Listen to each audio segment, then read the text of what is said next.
Welcome to our channel from my bookshelf. अगर आप channel पर नए आए हैं तो चैनल को सब्सक्राइब करना बिल्कुल ना भूलें। वीडियो को लाइक करें और वीडियो अच्छी लगे तो शेयर ज़रूर करें। आज हम सुनेंगे महादेवी वर्मा जी की कहानी बिंदा। भीत सी आँखों वाली उस दुर्बल, छोटी और अपने आप ही सिमटी सी बालिका पर दृष्टि डालकर मैंने सामने बैठे सज्जन को उनका भरा हुआ प्रवेश पत्र लौटाते हुए कहा, आपने आयु ठीक नहीं भरी है, ठीक कर दीजिए, नहीं तो पीछे कठिनाई पड़ेगी। नहीं, यह तो गत आषाढ़ में 14 की हो चुकी। सुनकर मैंने कुछ विस्मित भाव से अपनी उस भावी विद्यार्थिनी को अच्छी तरह देखा, जो 9 वर्ष की बालिका की सरल चंचलता से शून्य थी और 14 वर्षीय किशोरी के सलज्ज उत्साह से अपरिचित। उसकी माता के संबंध में मेरी जिज्ञासा स्वगत न रहकर स्पष्ट प्रश्न ही बन गई होगी, क्योंकि दूसरी ओर से कुछ कुंठित उत्तर मिला। मेरी दूसरी पत्नी है और आप तो जानती ही होंगी। और उनके वाक्य को अधसुना छोड़कर मेरा मन स्मृतियों की चित्रशाला में 2 युगों से अधिक समय की भूल के नीचे दबे बिंदा या विंध्येश्वरी के धुंधले चित्र पर उंगली रखकर कहने लगा, ज्ञात है, अवश्य ज्ञात है। बिंदा मेरी उस समय की बाल्य सखी थी, जब मैंने जीवन और मृत्यु का अमिट अंतर जान नहीं पाया था। अपने नाना और दादी के स्वर्ग गमन की चर्चा सुनकर मैं बहुत गंभीर मुख और आश्वस्त भाव से घर भर को सूचना दे चुकी थी कि जब मेरा सिर कपड़े रखने की अलमारी को छूने लगेगा, तब मैं निश्चय ही एक बार उनको देखने जाऊंगी। न मेरे इस पुण्य संकल्प का विरोध करने की किसी को इच्छा हुई और न मैंने एक बार मरकर कभी न लौट सकने का नियम जाना। ऐसी दशा में छोटे छोटे असमर्थ बच्चों को छोड़कर मर जाने वाली माँ की कल्पना मेरी बुद्धि में कहाँ ठहरती। मेरा संसार का अनुभव भी बहुत संक्षिप्त सा था। अज्ञानावस्था से मेरा साथ देने वाली सफ़ेद कुत्ती सीढ़ियों के नीचे वाली अंधेरी कोठरी में आंख मूंद पड़े रहने वाले बच्चों की इतनी सतर्क पहरेदार हो उठती थी कि उसका गुर्राना मेरी सारी ममता भरी मैत्री पर पानी फेर देता था। भूरी पूसी भी अपने चूहे जैसे निसहाय बच्चों को तीखे पैने दांतों में ऐसी कोमलता से दबाकर लाती, कभी ले जाती कि उनके कहीं एक दांत भी न चुभ पाता था। ऊपर की छत के कोने पर कबूतरों का और बड़ी तस्वीर के पीछे गौरैया का जो भी घोंसला था, उसमें खुली हुई छोटी छोटी चोंचों और उनमें सावधानी से भरे जाते दोनों और कीड़े मकोड़ों को मैं अनेक बार देख चुकी थी। बचिया को हटाते हुए ही रंभा रंभा कर घर भर को यह दुखद समाचार सुनाने वाली श्यामा गाय की व्याकुलता भी मुझसे छिपी न थी। एक बच्चे को कंधे से चिपकाए और एक उंगली पकड़े हुए जो भिखारिन द्वार द्वार फिरती थी, वह भी तो बच्चों के लिए ही कुछ मांगती रहती थी। अतः मैंने निश्चित रूप से समझ लिया था कि संसार का सारा कारोबार बच्चों को खिलाने पिलाने सुलाने आदि के लिए ही हो रहा है और इस महत्वपूर्ण कर्तव्य में भूल न होने देने का काम मान नामधारी जीवों को सौंपा गया है। और बिंदा के भी तो माँ थी, जिन्हें हम पंडिताइन चाची और बिंदा नई अम्मा कहती थी। वे अपनी गोरी मोटी देह को रंगीन साड़ी से सजे कसे चारपाई पर बैठकर फूले गाल और चिपटी सी नाक के दोनों ओर नीले कांच की बटन सी चमकती हुई आंखों से युक्त मोहन को तेल मलती रहती थी। उनकी विशेष कारीगरी से संवारी पाटियों के बीच में लाल स्याही की मोटी लकीर सा सिंदूर नींदी सी आँखों में काले डोरे के समान लगने वाला काजल, चमकीले कर्णफूल, गले की माला, नंगदार रंग बिरंगी चूड़ियाँ और घुंघरूदार बिछुए मुझे बहुत भाते थे, क्योंकि ये सब अलंकार उन्हें गुड़िया की समानता दे देते थे। यह सब तो ठीक था, पर उनका व्यवहार विचित्र सा जान पड़ता था।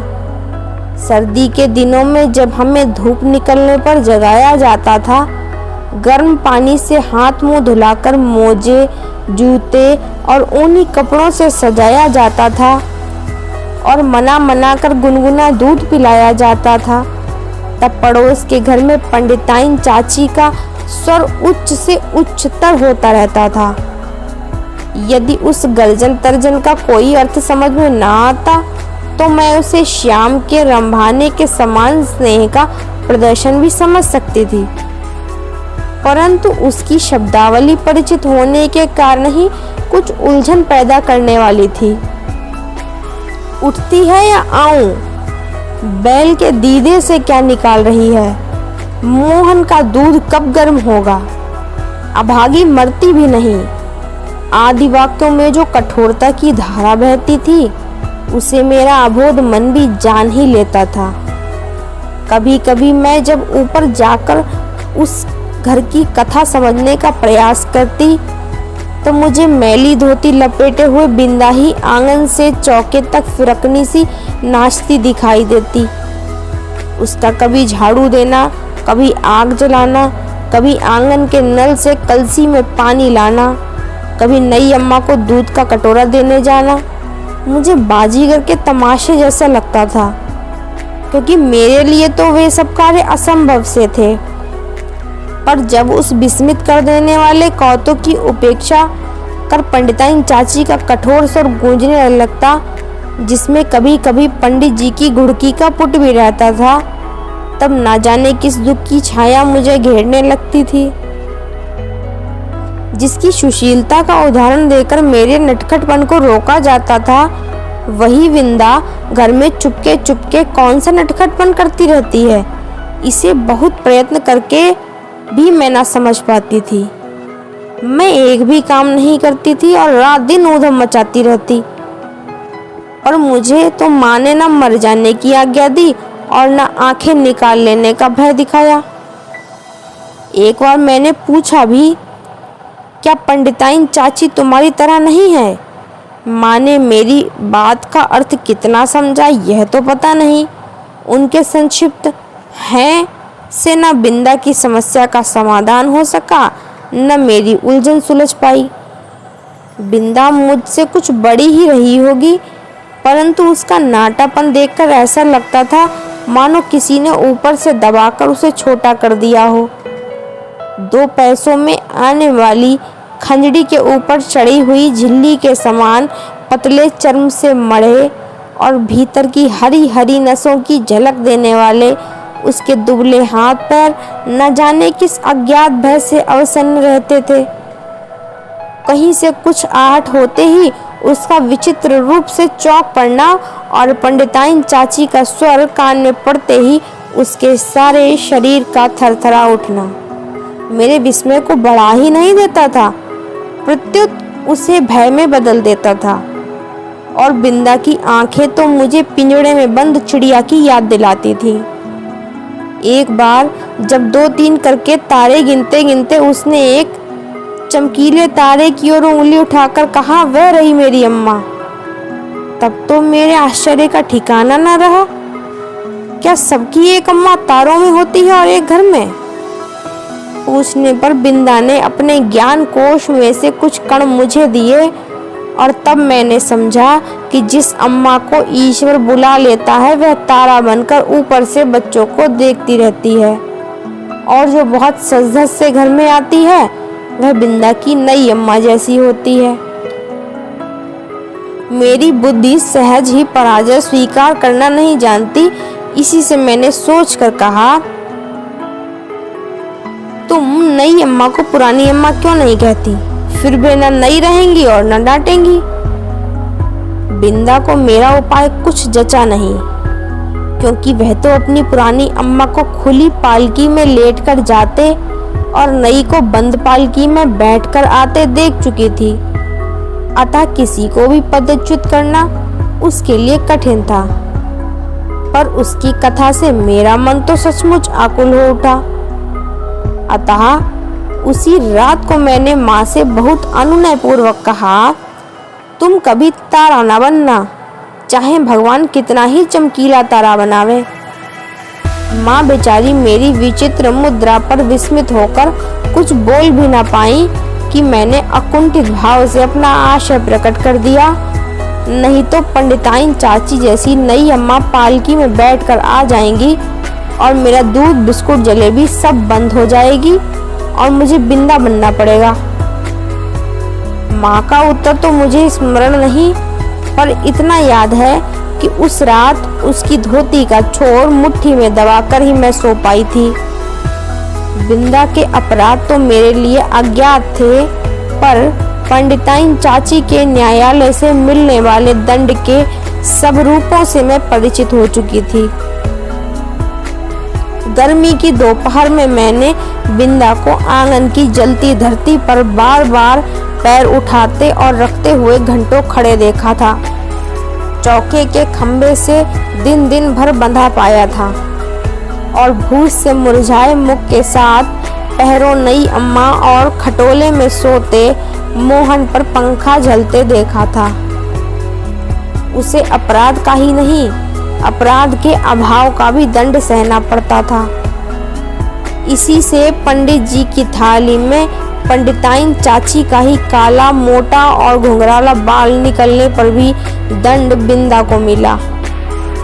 उसके छोटे छोटे हाथों से धुल न सकने वाले उलझे तेलहीन बाल भी अपने स्वाभाविक भूरेपन और कोमलता के कारण मुझे बड़े अच्छे लगते थे।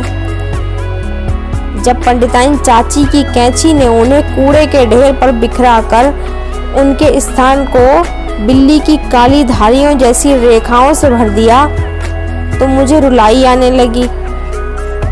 पर बिंदा ऐसे बैठी रही मानो सिर और बाल दोनों नई अम्मा के ही हों। और एक दिन याद आता है, चूल्हे पर चढ़ाया दूध उफना जा रहा था। बिंदा ने नन्हे नन्हे हाथों से दूध की पतीली उतारी अवश्य, पर वह उसकी उंगलियों से छूटकर गिर पड़ी। खौलते दूध से जले पैरों के साथ दरवाजे पर खड़ी बिंदा का रोना देख मैं तो हतबुद्धि सी हो रही। पंडिताइन चाची से कहकर वह दवा क्यों नहीं लगवा लेती, यह समझाना मेरे लिए कठिन था। उस पर जब बिंदा मेरा हाथ अपने जोर से धड़कते हुए हृदय से लगाकर कहीं छिपा देने की आवश्यकता बताने लगी, तब तो मेरे लिए सब कुछ रहस्यमय हो उठा। उसे मैं अपने घर में खींच लाई अवश्य, पर न ऊपर के खंड में माँ के पास ले जा सकी और न छिपाने का स्थान खोज सकी। इतने में दीवारें लांग कर आने वाले पंडिताइन चाची के उग्र स्वर ने भय से हमारी दिशाएं ढूंढ दी। इसी से हड़बड़ाहट में हम दोनों उस कोठरी में जा घुसी जिसमें गाय के लिए घास भरी जाती थी। मुझे तो घास की पत्तियां भी चुभ रही थीं, कोठरी का अंधकार भी कष्ट दे रहा था, पर बिंदा अपने जले पैरों को घास में छिपाए और दोनों ठंडे हाथों से मेरा हाथ ऐसे दबाए बैठी थी मानो घास का चुभता हुआ ढेर रेशमी बिछौना बन गया हो। मैं तो शायद सो गई थी, क्योंकि जब घास निकालने के लिए आया हुआ गोपी इस अभूतपूर्व दृश्य की घोषणा करने के लिए कोलाहल मचाने लगा, तब मैंने आंख मलते हुए पूछा, क्या सवेरा हो गया? माँ ने बिंदा के पैरों पर तिल का तेल और चूने का पानी लगाकर जब अपने विशेष संदेश वाहक के साथ उसे घर भिजवा दिया, तब उसकी क्या दशा हुई यह बताना कठिन है। पर इतना तो मैं जानती हूँ कि पंडिताइन चाची के न्याय विधान में न क्षमा का स्थान था न अपील का अधिकार। फिर कुछ दिनों तक मैंने बिंदा को घर आंगन में काम करते नहीं देखा। उसके घर जाने से माँ ने मुझे रोक दिया था, पर वे प्रायः कुछ अंगूर और सेब लेकर वहाँ हो आती थी। बहुत खुशामद करने पर रुकिया ने बताया, उस घर में महारानी आई हैं, क्या वे मुझसे नहीं मिल सकती? पूछने पर वह मुंह में कपड़ा ठूंसकर हंसी रोकने लगी। जब मेरे मन का कोई समाधान न हो सका, तब मैं एक दिन दोपहर को सभी की आंख बचाकर बिंदा के घर पहुंची। नीचे के सुनसान खंड में बिंदा अकेली एक खाट पर पड़ी थी। आंखें गड्ढे में धंस गई थी, मुख दानों से भरकर न जाने कैसा हो गया था, और मैली सी चादर के नीचे छिपा शरीर बिछौने से भिन्न ही नहीं जान पड़ता था। डॉक्टर, दवा की शीशियाँ, सिर पर हाथ फेरती हुई माँ और बिछौने के चारों चक्कर काटते हुए बाबूजी के बिना भी बीमारी का अस्तित्व है, यह मैं नहीं जानती थी। इसी से उस अकेली बिंदा के पास खड़ी होकर मैं चकित सी चारों ओर देखती रह गई। बिंदा ने ही कुछ संकेत और कुछ अस्पष्ट शब्दों में बताया कि नई अम्मा मोहन के साथ ऊपर खंड में रहती है, शायद चेचक के डर से। सवेरे शाम बरौनी आकर उसका काम कर जाती है। उसके बाद बिंदा को मिलन संभव न हो सका, क्योंकि मेरे इस आज्ञा उल्लंघन से माँ बहुत चिंतित हो उठी थी। एक दिन सवेरे ही रुकिया ने उनसे न जाने क्या कहा कि वे रामायण बंद कर बार बार आंखें पोंछती हुई बिंदा के घर चल दी। जाते जाते वे मुझे बाहर न निकलने का आदेश देना नहीं भूली थी। इसी से इधर उधर झांक कर देखना आवश्यक हो गया।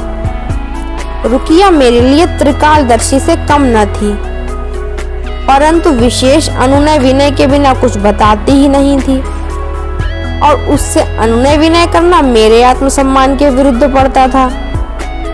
अतः खिड़की से झांक कर मैं बिंदा के दरवाजे पर जमा हुए आदमियों के अतिरिक्त और कुछ न देख सकी, और इस प्रकार की भीड़ से विवाह और बारात का जो संबंध है उसे मैं जानती थी। तब क्या उस घर में विवाह हो रहा है, और हो रहा है तो किसका, आदि प्रश्न मेरी बुद्धि की परीक्षा लेने लगे। पंडित जी का विवाह तो तब होगा जब दूसरी पंडिताइन चाची भी मरकर तारा बन जाएंगी, और बैठ ना सकने वाले मोहन का विवाह संभव नहीं। यही सोच विचार कर मैं इस परिणाम तक पहुंची कि बिंदा का विवाह हो रहा है और उसने मुझे बुलाया तक नहीं। इसी अपमान से आहत मेरा मन सब गुड़ियों को साक्षी बनाकर बिंदा को किसी भी शुभ कार्य में न बुलाने की प्रतिज्ञा करने लगा। कई दिन तक बिंदा के घर झांक झांक कर जब मैंने माँ से उसके ससुराल से लौटने के संबंध में प्रश्न किया, तब पता चला कि वह तो अपनी आकाशवासिनी अम्मा के पास चली गई। उस दिन से मैं प्रायः चमकीले तारे के आसपास फैले छोटे तारों में बिंदा को ढूंढती रहती, पर इतनी दूर से पहचानना क्या संभव था। तब से कितना समय बीत चुका है, पर बिंदा और उसकी नई अम्मा की कहानी शेष नहीं हुई। कभी हो सकेगी या नहीं, इसे कौन बता सकता है। तो ये थी महादेवी वर्मा जी की कहानी बिंदा। आशा करती हूँ आप सबको अच्छी लगी होगी। कहानी कैसी लगी कमेंट सेक्शन में ज़रूर बताइएगा। कहानी सुनने के लिए धन्यवाद।